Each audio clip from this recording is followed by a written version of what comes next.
I think it's part of the reason why I'm an actor is because I'm different after each and every job because they bust open my soul in ways that I'm not expecting. If I really go in and I throw myself in, it's like the reason why I'm an artist. This is a Pink Boots production. We're here to laugh, we're here to cry, we're here to share what's deep inside. But on all the days, all the time, we are more than you see. Hi, everyone. Welcome back to More Than You See, where Shelly and I have conversations with creatives about their mental health journeys. As a reminder, we aren't licensed practitioners or therapists, but hopefully, in sharing our own struggles and victories, we can help you feel a little less alone and add some tools to your mental health toolbox. As you can see, I have a special guest who is my co-host this season. Everyone, welcome Shelly. Hi, Shelly. Hi, everyone. Thank you so much for having me. I'm so excited to be coming on to this podcast with Deborah and sharing more of my experiences and connecting. Amazing. Obviously, you're going to get to know this wonderful human a lot over the course of this season. So to kick us off, I'm going to throw a question at you. What movie, book, or TV show changed your life? Oh, goodness. This is going to sound so corny, and I don't know why it's the answer right now. But today, the answer is the Disney Channel original movie, Wish Upon a Star, with Katherine Heigl before she was Katherine Heigl. But I just loved it because it was about these two sisters that they wish their lives were different. They wish they could be their sister or be better than they are. And they wish upon a star. And it's a Freaky Friday type thing. They switch bodies. They get to live each other's lives. And I think I saw it when I was young and I loved the magic of it. So I think it really inspired me in terms of you can make a wish, anything is possible, but also at a very young age, giving me the lesson that being yourself is the best way to be. That's awesome. So for everyone listening, thank you. If you are a new listener, welcome. Just letting you know, we have 5 seasons of incredible content for you to go back and peruse if you would so desire. I have a lot of incredible guests who have been on the show before. In fact, Shelly has been on the show twice. So definitely go back and re-listen to those episodes. Those are the best episodes. Of course they are. And then we've got some really incredible things coming this season. We're actually doing a little bit of a change up in format. So we're definitely having some interviews, but we're also going to be doing some remix episodes where Shelly and I are going to be listening to some past episodes and commenting on them. Also, you are going to be having some bonus content where Shelly and I are going to be recording solo episodes. So you are really going to get to know both Shelly and I in a very new and fun and deep way. And we just understand that mental health is such a multi-layered part of our lives. And we want to be very open and truthful with everyone. So we want to record episodes where we can check in on ourselves and check in with our community. We have a lot of really incredible things coming. Make sure that you are obviously following along on our socials and all of the usual things they ask you to do. Rate and subscribe and leave us reviews. And let's just jump into this first episode because we are so excited about our very special first guest. Shelly, would you like to introduce her? Today on the podcast, we have the multi-talented, multi-award nominated actress, Anna Camp. She has worked on Broadway, film, and television. You may know her from the Pitch Perfect franchise, from True Blood. Most recently, you can see her on the Netflix hit TV show, You. And coming this summer, she will be starring in the movie Bride Hard. But most importantly, we like to call her our friend, and we are so honored that she is our first guest on season 6 of More Than You See. Please welcome Anna Camp. Anna, yay, we're so happy to have you. Yay, I was so happy to be here. I love both of you guys so much, and I can't wait to talk about everything and anything that you want to talk about. We are so excited to dive in. And so Deborah and I both met through you, which is fun that this is now like a whole new collaboration. Do we want to say how we really connected, Deb? Yeah, I know. That's what we were just talking about off camera. Because we met originally at a screening of Here a While when you invited Shelly for that. But then we like really connected when you threw a pot party. That makes me so happy. I remember that party. Barely. Yes. I remember a lot of karaoke. A lot of karaoke, a lot of weed mints, a lot of weed like gummies and things and chocolates and things. And it was like a Valentine's Day party, I think, or I something. think so. Yeah. So I'm very happy to see you guys connected, and it just warms my heart so much. So I remember the 70s theme of it. And so I came in with this insane Beyonce style wig, and Deb caught me in the corner and was like, yes to this wig. And then that was the lock-in for us. I know that wig very well. And you looked hot. Both of you looked hot. I'm just very happy that this is all happening. And the fact that you guys connected at that party is just icing on the cake. It's great. Anna That's Camp and awesome. weed, bringing people together. Thanks, Mom. Thanks, Dad. So you're our first guest of the 6th season. I always like to start out every podcast by asking, how are you doing? And how are you actually doing instead of the, I'm great. I love this. Okay. Will you ask me again? How are you doing? Life is full of twists and turns, but I'm really good. I'm healthy. My mom just came to visit, which was really lovely. And she hasn't come to California in like 8 years, which was incredible. And we had an amazing time. Ultimately, at the end of the day, I'm good. I'm very good. So thank you for asking. How are you guys?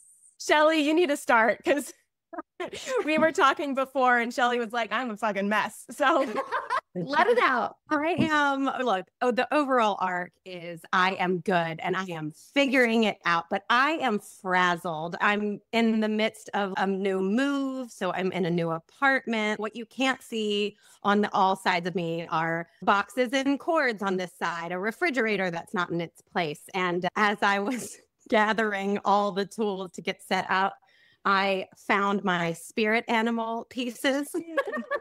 What is that? I'll show you actually. I have visuals. So I bought this and it's a little tiger spirit animal because it was my college mascot. I was like, this goes with my theme, I guess, of tigress style. But a few years ago, I found a very new spirit animal that I think is complete opposite of this. And it's this little guy.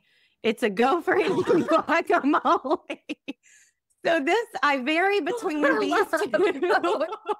That's very you, Shelly. Spirit Both animals. of those sides of like literally that makes sense. Yeah. So they're here for moral support on the side of the screen. That's beautiful. Oh yeah. I A love little frazzled is my answer.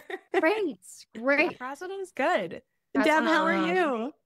I'm good. I'm a little hungry right now, but otherwise I'm feeling pretty solid.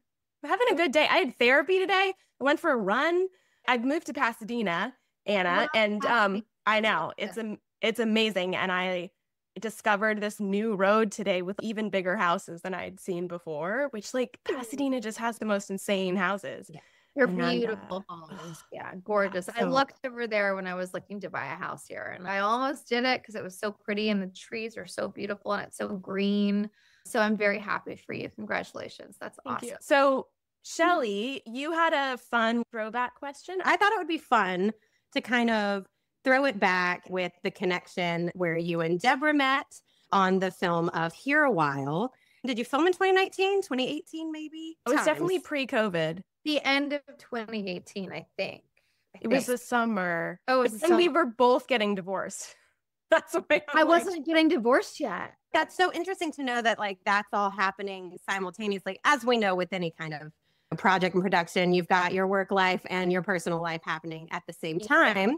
Yeah. But where I wanted to lead is, Anna, you obviously starred as the lead character in Here a While. Deborah, you were a producer on the film. It was inspired by true events where Anna played the character of Anna, who received a terminally ill diagnosis and makes the heart-wrenching choice to end her life by putting to use the Death with Dignity Act. And my question for you, Anna, is, does diving into specific character circumstances like this one impact you off screen? Or have you figured out a way to kind of separate your work and emotional character from going home on a work project? Great question. I think it's definitely both.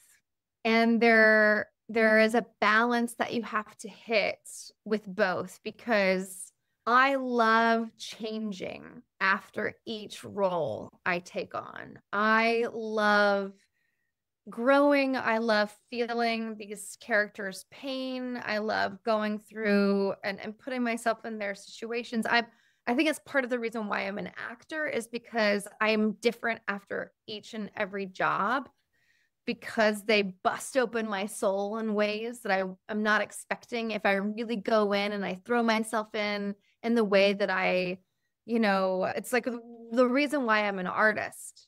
So I definitely have to shut it off when I go home after work. So I'm not depressed or evil or a bit or what all of those things. I get to play these amazing people all the time, and some of them are not very likable, right? So you have to be able to shut it off in a way. But the main thing is to keep everything open. So I was fully transformed, I think, after playing Anna, which was really cool. And Deb, how's your tattoo doing? It's great. I was like, which side is it on? We both got matching tattoos. No way. Yeah. You didn't know that? Okay, explain what it is if the people can't. Yeah. So Anna, the character, is obviously dying from terminal cancer, colon cancer. And I know Deb and the director wanted me to design some tattoos that my character got to wear. So I designed this little hummingbird that I wore behind my ear. Hummingbirds represent like very special, fleeting people in your life. There's a kind of magic. There's like ephemeral quality, like they're not permanent kind of thing. So I had this hummingbird and I wore it every day in the movie. And it just meant so much to me. By the end of the movie, I was like, I can't not have that forever. And Deb and I bonded, and Deb had her own personal experience while obviously filming the movie. And then she got it. And I was like, this is so cool that we're both getting these beautiful little hummingbirds to take with us for the rest of our lives. And like, I made sure that when I got mine tattooed, like the first time he drew it on, it was like flying kind of downward. And I was like, no, I want her to like fly up. I want to make sure that she's flying up and she's like flying with me. So I never feel alone after getting this hummingbird, which is pretty amazing. And then Deb, what's your story? Yeah, I remember that when you got it, and then I was like, Anna, do you mind? Like, I think I want to get it too. And then I was like, what does it mean to you? And we both had a different thing that it meant to us. And for me, like hummingbirds are a symbol, like Aztecs considered them the warrior animal because they have this guerrilla style of movement where they just come in and move fast. And so I was going through a divorce. It was before you were going through a divorce. Yeah. And I just remember feeling like the strength, the more I read into hummingbirds, their strength, they can hold so much, like all of the qualities. I was like, this is who I am. And so that was my first tattoo. That was my first tattoo too. And because that movie was so important to me for a lot of reasons and for a lot of personal growth reasons, there was challenges as there is with any project, but it was a project where I was like, oh, I am proud of this thing. And also I had to stand up for myself in a lot of ways. And like, I did it kind of. Yes, absolutely. I'm curious, Anna, because obviously with you, I'm deep into that. I'm like episode 4 or 5 at the moment. That one, you've got 2 characters that you're playing. Yeah. How was that as far as being able to like turn off? And also, what have you taken from that? Another great question. So obviously, like when you hear that people want you to play twins, you're like, the first thing I thought was, oh my God, like, I can't wait. This is so amazing. And I'm like on a show that I already love. This is so exciting. I'm so excited. What a great thing. And then you get the script and then it starts to kind of sink in as you're reading it. And you're like, I have to really nail this. It's hard enough when you get one role that you're like on a grand scheme and a lot of people watch it. Like it's like Netflix, people love the show. So the pressure is already high for one role, right? So now I have 2. That's awesome. But my God, I have to make both of these women incredibly specific and detailed and different.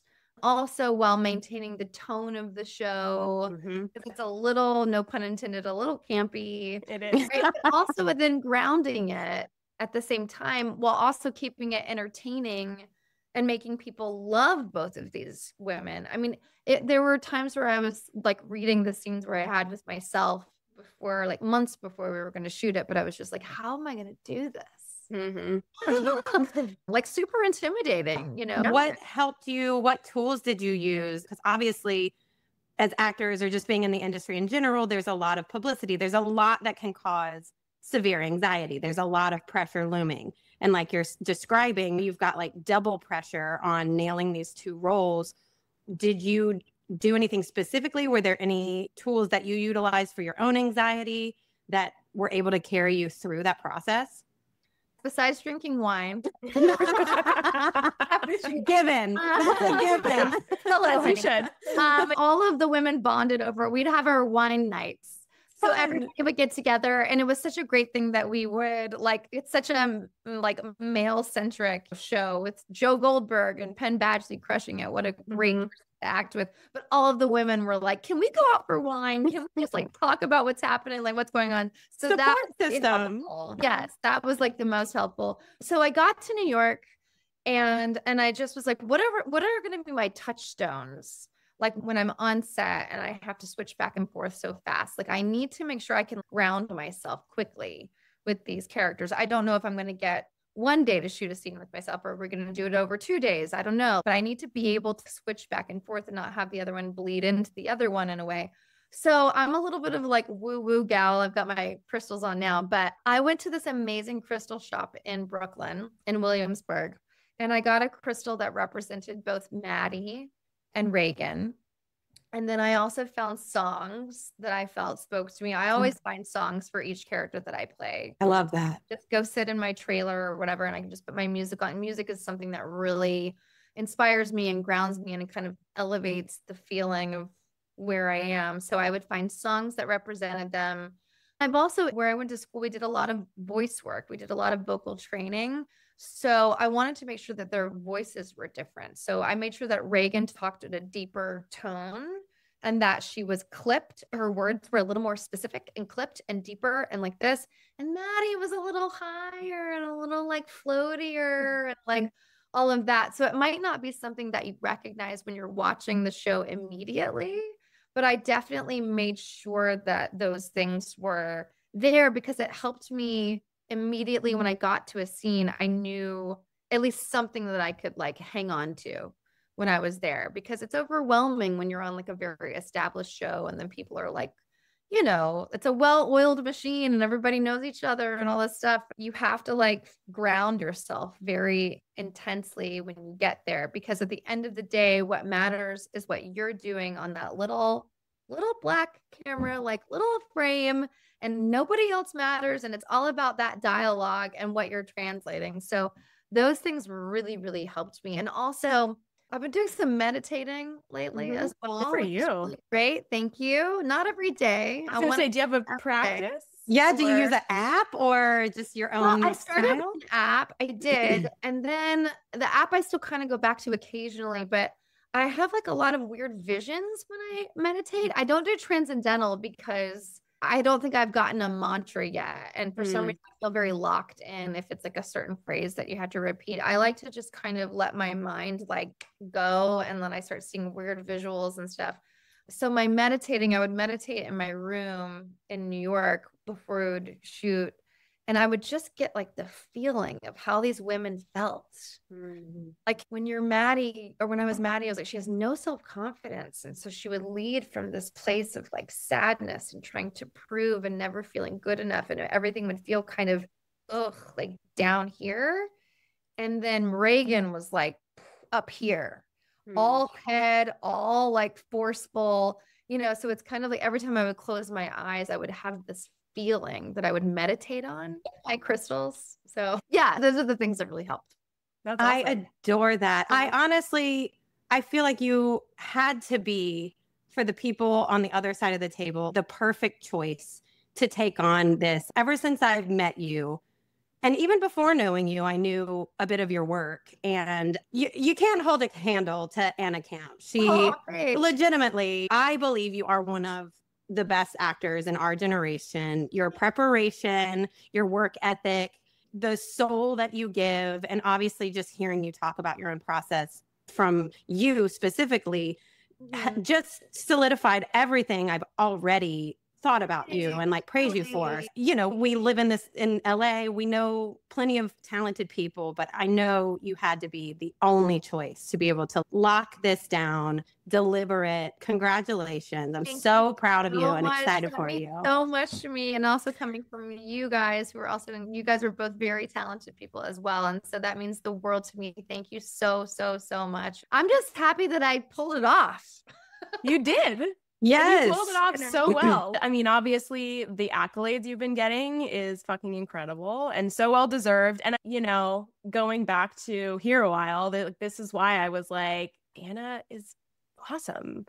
It's very fun, Anna, because I said to Shelly how I usually just like wing it in conversations. I'll do a little bit of researching with people, but then I mean with you, I was like, okay, well, I know what I want to ask. Like buddies. Yeah. But Shelly was like, I need to prepare. I need to have questions. And Shelly is the best. I know. And I was like, this is why we're great co-hosts, because we each have the ways that we prepare. One of Shelly's questions, not to jump it, was basically how we chose you, like why you for Here a While. I want to know that. Well, I'm very interested. It was because you were in that play. At Pasadena Playhouse. I saw that one. I know that one well. I would hire her off anything on that play. Oh my God. Anything she does. My favorite play I think I've ever done. It was incredible. And I went on a first date. I remember saying that now. I mean, the past is the past, but how was the date? Was it a good date? It was a good date. We dated for a little while. Good.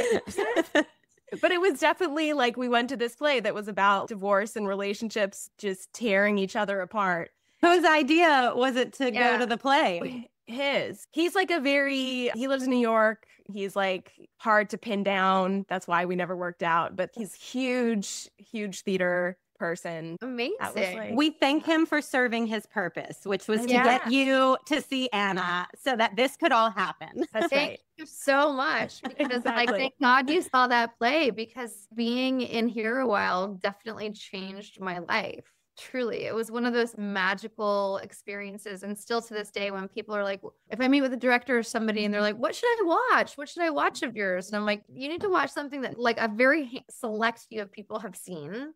Yeah. But the people that have seen it, I mean, the response that we got at the Napa Film Fest, and this woman came up to me and was like weeping because the story meant so much to her. Like, I've never had another project resonate quite in that way, in such a just way with people. That's why I tell everyone to watch Here a While.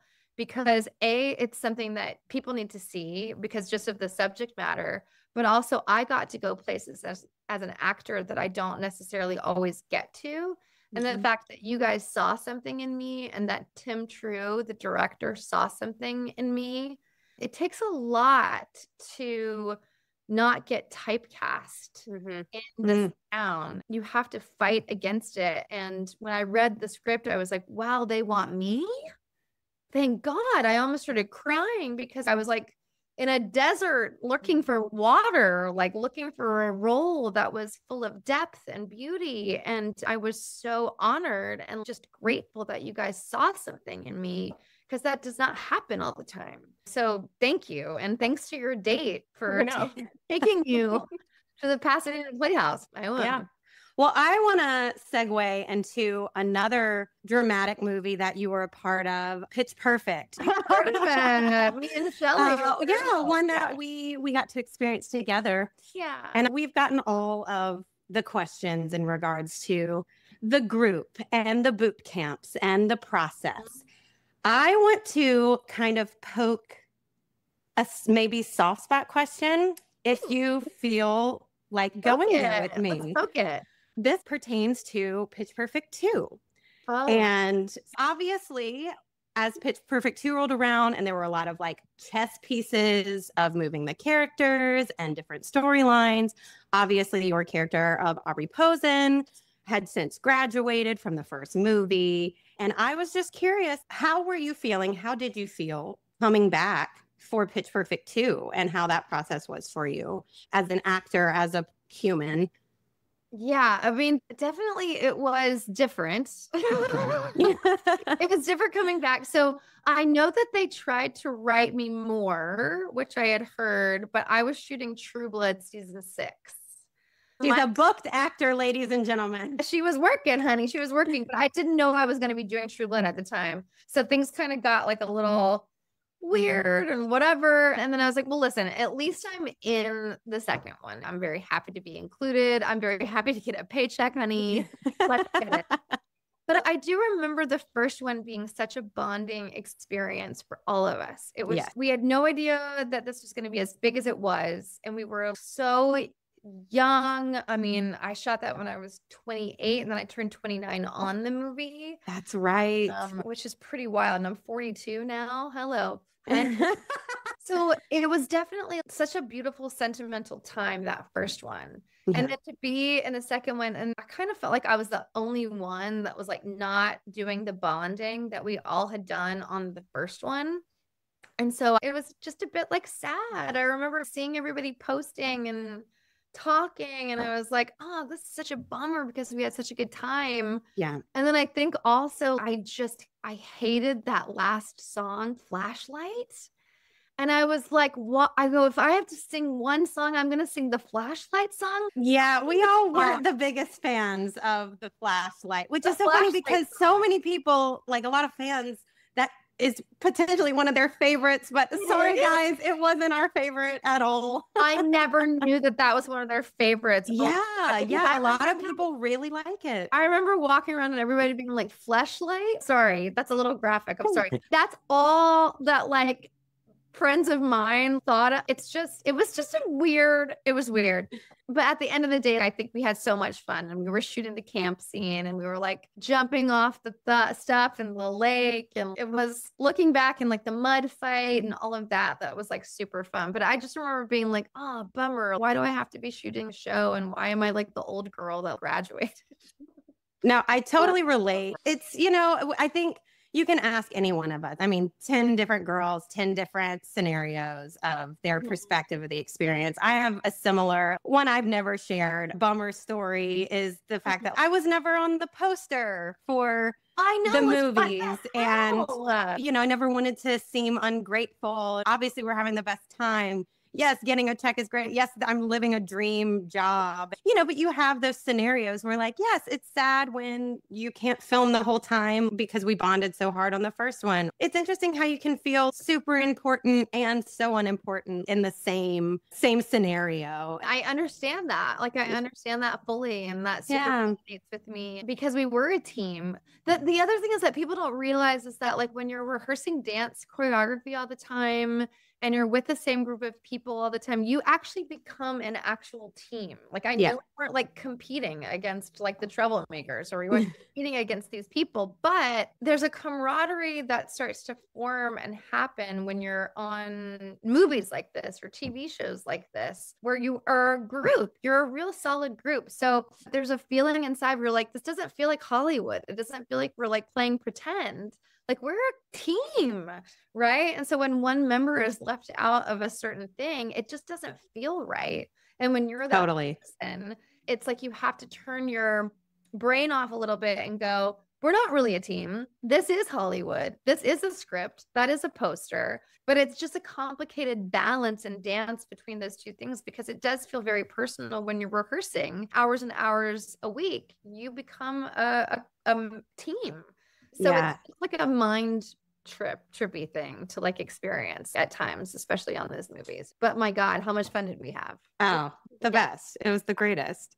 I'm curious because I wanted to talk to you about insecurities a little bit, Anna, but I want to go back to, was True Blood your first big booking? Yes, definitely. Yeah. TV wise. So do you remember, because True Blood also very established show, coming in, playing a character that a lot of people had, once you were on it, had feelings about it. And I'm just curious if you remember at all how that felt to, number one, step onto a set that's very established and that you were a bit of the, outsider, and then to have that first big break and how that felt emotionally, like how you regulated yourself. Crazy story here. Yeah, great. I don't know if I've ever told you this. So I get an audition, I don't know what year it is, to play Sookie, Anna Paquin's part. And it's so right for me. Like, I'm just out of college. I'm from the South. Southern. Like, it's a whole thing. And I like read the book. And Alan Ball had come to see Equus on Broadway. So I was just playing opposite Daniel Radcliffe in Equus on Broadway. And he reached out to my agents and everything. They were like, we'd love to have her come test for Sookie. So flew me out to Los Angeles. I chemistry read with Ryan Quanten, who plays the brother, Jason Stackhouse. I have like a whole workshop with Alan Ball and Ryan Quanten. And then I go into HBO and this is my first ever test for a pilot, and it's for True Blood. And I know that they're testing another actress, but they've kept her in a separate room. So I don't know who it is. And I'm like, that's just me and this other actress. And I get the call and the casting director is like, okay, Anna, they're ready for you. And as I'm walking out, this girl comes out of the audition hall. It's not even like a room. It's like a screen test theater. And we pass each other in the hallway and we make eye contact, and it's Anna Paquin. And I looked at her in the face and I went, she has an Oscar. I was like, she's going to get it. And I have to go into the room and audition, but I nail it. No lie. I fucking nailed it. I know I did. But we saw each other and we made eye contact. And I remember her looking at me like, who is this girl, having me like, because I made her test, I guess is what it was. I heard down the grapevine that it was like, she wanted an offer, but they had said, there's another girl that we just want HBO to see. And it happened to be me. So we saw each other, whatever. She got it. Obviously, I did not get it. And then the show comes out. It's a huge hit. She wins a Golden Globe. And I'm sitting there and I'm like, and my best friend in the whole world, Bonnie Cepolo, she's Anna Paquin's stand-in on set on True Blood. I get this text from her and she's like, Anna, I'm shooting a show right now and you would be perfect for it. She's like, you would be so good. And I go, what is it? And she goes, it's True Blood. And I go, Bonnie, I tested for that. I know the whole thing. I'm very aware how perfect I'm very aware. My heart is hurting, but I'm still doing Equus on Broadway. Okay, I'm getting other jobs, whatever. I put it out of my mind. And then I get a call from my agent at the time. It's like, Alan Ball wants to offer you a series regular role in the second season. You don't even have to audition. Wow. It's for Sarah Newland. And I was like, great. I was like, but that's the thing. Like, I had no idea that was going to happen after that. I had signed it off. I had written it off. I was just like, I'll never be on this show. This is crazy. And then I ended up having the last spoken line of the entire series. I didn't know that. Yes. I have the last spoken line of the entire series because it's like, I'm in the basement and Steve Newland is haunting me and it's Thanksgiving. And he goes, Sarah, what are you thankful for? And I just look up and I say, nothing. And that's the last spoken line. I have chills. The rest of the series is just like a 3-minute little musical montage of Sookie having Thanksgiving with everybody. But how weird when you think about it that I got the last spoken line of the entire series. That's a full circle chapter close. Career moment. Send off. You never know. You literally never know. So, and Anna remembered me on set. Like when I met her for season 2, we really got along, which was great. And we were doing scenes together and she was like, do I know you? And I was like, I think we auditioned. She goes, oh my God, I remember seeing you in the hallway. And she was very warm and very welcoming. But yeah, that's a crazy story. That's absolutely crazy. And I love that it's a testament to, again, your work ethic and your openness as a person, as an actor, because time and time again, you hear the Hollywood tales of not getting it, the crazy things that wrap back around.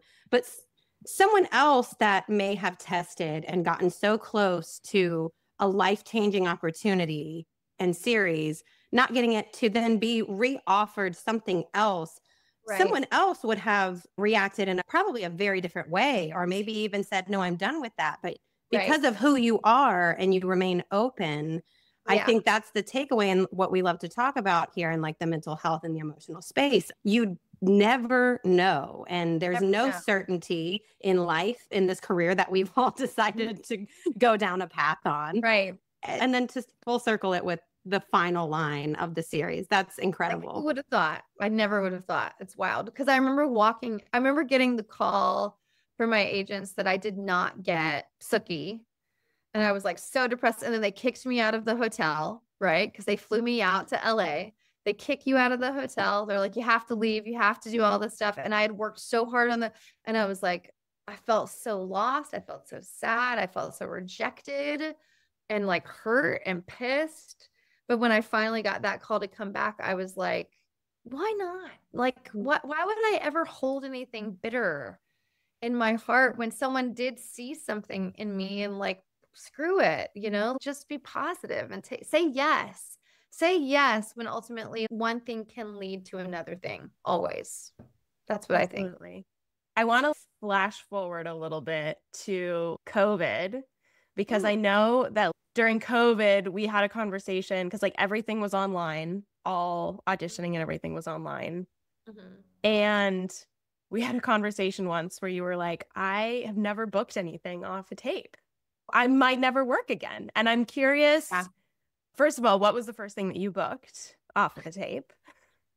And like, because I think that just as people, we have to do hard shit all the time, over and over and over again, thinking that this time it's going to be different. Even as someone who's listening, who's not in the industry, and they are a speech therapist and they're working with a student who the student is just struggling, and they're like, maybe today is going to be different, And so I'm just curious, how did you keep going? Oh my God. It was definitely really hard. Yeah. Really hard. I still, to this day, I still get self-tape stuff. Yeah. And I'm just like, if I don't love it, like I don't do it anymore. Sorry. I know this is not what you hear, but I'm just like, I don't care. I don't know. But in the past, like I had to keep doing it. Right. And we have to keep doing it over and over and over. God, it sucks. It literally is like, I think the bane of my existence. Like I hate doing it. I literally hate doing it so much. I don't even know if I have an answer to your question. I just do it. Yeah. You just freaking do it, even though it sucks. And you go, let me close my eyes. Like, am I an actor at the end of the day? Yes. Do I want this at the end of the day? Yes. Am I good? Fuck yeah, I'm fucking good. And then you just like have to fucking do it, and then you just throw it out. Yeah. But you can't overthink it too much. Like that's the other thing. Is if you overthink it and you overanalyze it, I'll just get caught up in this like spiral of negativity. So for sure, it's part of the job. It's part of the job, and you got to do it, and you got to pay your dues, and you got to put the numbers in, and it's just part of the thing, I think. And then you just pray that somebody sees it out there. Yeah. I've done countless self-tapes. Countless. I've only booked 2. What are the 2? The first one was an in-office tape with like a casting director, but they didn't give me any notes. It was for a movie called Pretty Bird with Paul Giamatti and Billy Crudup. I had the supporting role. It went to Sundance. This is like right when I graduated college. I don't know how I got it, but I did. And then the next one is a recent thing I did. I self-taped for Jerry and Marge Go Large with Annette. I love that movie. And oh my God, Walter White. Bryan Cranston. Yeah. So like I literally self-taped for that and got it. That was a delightful movie. So I've never seen it. Well, it's Do you watch yourself, Anna? Not all the time. No. Yeah. I've never seen Pitch Perfect 2. I've never seen it. I've never seen it. Oh, that's funny. I Oh my- went to the premiere and then I left. Sometimes it'd be like that. Sometimes it be like that. And like, here's the other thing. I'm not the biggest fan of watching myself. Like I'm never jumping up and down and being like, oh my God, I can't wait to see this performance of mine. So when it's something that I even had like remotely of a weird personal experience doing, I won't watch it. But I didn't have anything bad happen with Jerry and Marge Go Large. I don't know why. I just never saw it. I haven't watched it. I never saw The Good Wife. I was on The Good Wife. You're very busy. You're a true. very busy person. I don't think it's that. It's like, it takes a lot for somebody to be like, Anna, sit down and watch yourself. It's like, what mood am I in to do that? I've never been in the mood where I'm like, I can't wait to watch myself act. I've never, That's fair. That makes a lot of sense. Maybe there are certain types of people who like to sit by themselves and watch themselves, and that's great. you can Every- learn to a each his lot as own. an actor from watching yourself, you know? That's like true. whenever I have watched myself, I've learned a lot. It just takes lightning has to strike to get me to sit down. For sure. Yeah, that's all. I feel like for me, I get like that ick factor if I see myself because I'll focus on the wrong things. So, Oh. like, what is my eyebrow doing? Or why is my Oh. lip moving that way? So you get hyper focused on the wrong things. So hyper focused to the point where I'm not enjoying it at all. It becomes more like a painful torture experience for me to watch myself. 'Cause I did it. It's there. I lived it. I have to say, I enjoy watching myself. I'm like, Good. I wish So I it's you. You're the one. I'm the person. Interesting though. So explain that. How? I would love to know. I mean, maybe if my career was as prolific in the acting as yours, Anna, maybe I'd be like, yeah.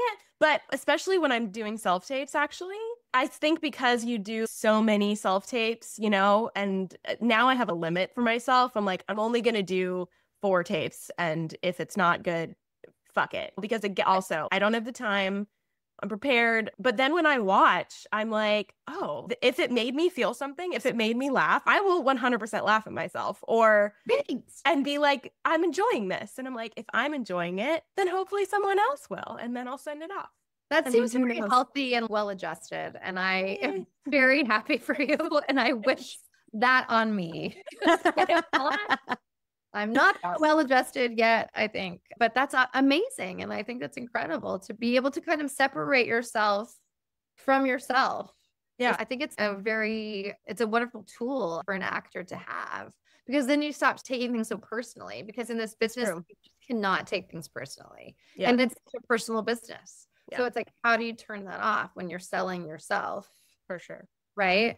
Yeah. Sounds like you have at least that part of the process you seem to have balanced in a really cool way. So Yeah. At least that part. we all thing. have our positives and negatives when it comes to this whole thing. It's a wild ride. For sure. Well, we have some random questions that we like to throw out there. And Shelly, you chose one. Yeah, I kind of want to start with this one because obviously, with the schedules and traveling and everything that you do, are you a list maker or a procrastinator? Oh, I'm both. Mm-hmm. I'll make the list and then I will completely wait till the last minute. I'm a Libra. It's like there's something about me that like there's always the same. Yeah. So I will make that list and then I won't look at the list until 5 minutes before I have to do it. Not cool. I mean, it is that- the way it is. No, I'm the exact same way. I'm like, at least Really? if it's written down, it's out of my head and I feel relief. Yeah. But then the actual actionable steps to getting it done, I'll leave to like one random Saturday of the month and I will have the busiest day of my life. 110,000%. I Yeah. don't even make the list. I just procrastinate. So Deb is very like natural flow. And I'm like, I need 100 things written down and then we can flow. Hey, Shelly, what's your sign? I'm very cuspy. So I'm December 21st. So depending on which magazine you read, I'm either a Sagittarius or a Capricorn. I claim Sagittarius because they're more fun. That's what I'm a Capricorn moon. And whenever I tell people that, they're always like, oh. It's like, oh, wow. Yeah, I Okay. obviously have the Capricorn side Mhm. very much in there. So I it do. just depends. It's kind of a 50-50 split, I think. Okay. Deb, what are you? I'm a Sagittarius. I didn't know. I guess, Shelly, I just forgot. Oh, that's true. Because you always have your birthday party around mine because I'm the 18th. So, Yeah. Now we're going to have to start doing the joint because do it. who's got time for all these parties? It's true. Not me, man. I'm sleeping. It's true. Yeah. Okay. What is the kindest thing that someone has ever done for you?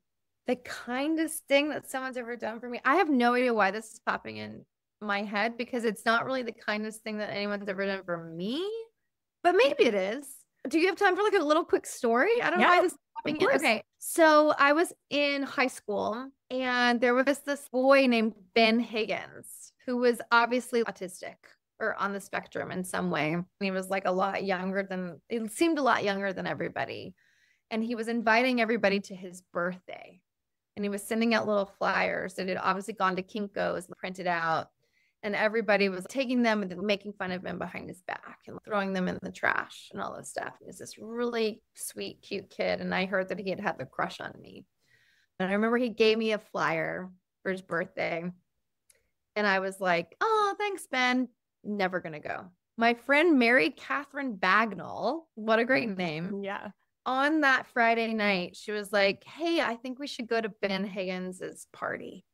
And I was like, why would we go to Ben Higgins' party? No one's going to go there. That's so stupid. Like, whatever.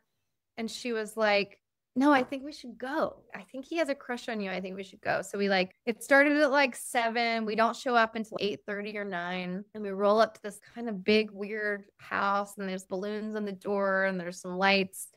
And no one is there. And it's just Ben and his parents. And we knock on the door and they've got everything decorated and there's a cake and there's balloons and there's music playing. And he opens the door and he looks at me and he goes, you came. And I went, I did. And we both go inside and we sit there and we have pizza and he puts on a song and his parents are huddled in the kitchen watching and bringing us Diet Cokes. And the whole time that we're there, no one else comes. And as we're leaving, he looks at me and he's like, I don't care if anyone else comes, but you came and you made my entire birthday. And we leave. And I didn't think much of it, but I've thought about that story now over and over and over. And I think that the kindest thing ever happened to me was that she told me to go because his 15th or 14th birthday, maybe nobody else. What if nobody came? Mm-hmm. But we went. That's really we beautiful. went to Megan's freaking birthday. That's powerful. Right? So like the fact that you can be kind and you don't even realize that maybe something that means nothing to you could mean the world to someone else. Do the thing that means nothing then. Mm-hmm. Take the hour out of your day. Take the second to write that thank you note or take the moment to look at the lady who's walking her dog and she's wearing a cute sweater. Be like, I love your sweater. You know what I mean? If it's nothing to you, what if it changes someone's entire day? This is one of the reasons you're so wonderful. Like you are such a genuinely kind and wonderful person. And it's a real honor to know you. We are honored to have you as our first guest. That story right there, that'll take me through the next year of being kind, and remembering to show up even when you don't feel like it. Exactly. And it's the littlest things that can change a person's life. It's the littlest conversations that you'll go around thinking about sometimes, but that all builds up. So why not? Why not just be kind? It makes a difference. We make a difference. We can make a difference. And it's each day adds up. And I try to make a choice to myself these days where I'm not going to complain one day. And then the next day I go, I didn't complain all day yesterday. I'm not going to complain again tomorrow. I'm not going to complain the next day. And it starts to actually feel better. And the world starts to feel better. It's a conscious effort.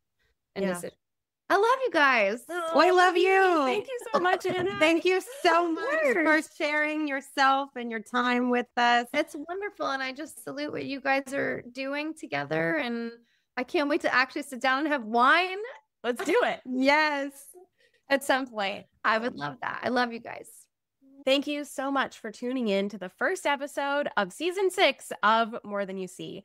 I hope you enjoyed this interview with Anna as much as we enjoyed having it. It was so wonderful to be able to talk to Anna, who's had so much success and is so humble and wonderful and is able to be so open about her own mental health journey and all of the ups and downs that we all experience in life. I know I learned so much, and we love hearing back from you with your comments and your questions, things that you found helpful or relatable in your own mental health journey from listening to this episode. So please be sure to connect with us on Instagram at More Than You See. Check out past seasons and episodes wherever you listen to your podcasts. And you can get a video version of the episode if you check us out on YouTube. All the links are posted in the show notes, so be sure to go there. And last but not least, please be sure to like and subscribe for the latest updates from us. Remember that our interview and our remix episodes land on Tuesdays, and our mental health check-in solo episodes are on Thursdays. And first up, we have me, so be sure to check out that episode on Thursday. We'd also like to give a very special thanks to our incredible team who makes the show happen, and a special shout out to our first sponsor of the podcast, which is this really incredible skincare line, Dermatology. This has a very special place in my heart. This line is actually from my fertility acupuncturist who helped make my little bundle of joy, Beckett, happen. She is the reason why I was able to get pregnant. This is something I talked about a lot on the last season of the podcast, and I owe so much to her. And she has a skincare line that focuses on all natural, non-toxic, no chemicals, just making sure that you are taking care of your skin and you are honoring your skin and where you are in life. So thank you, Dermatology. Remember that it is really important to be kind to yourself, and that you and everyone around you is more than you see. Thank you so much for listening, and I will connect with you on Thursday, or we'll connect with you next Tuesday. See you then.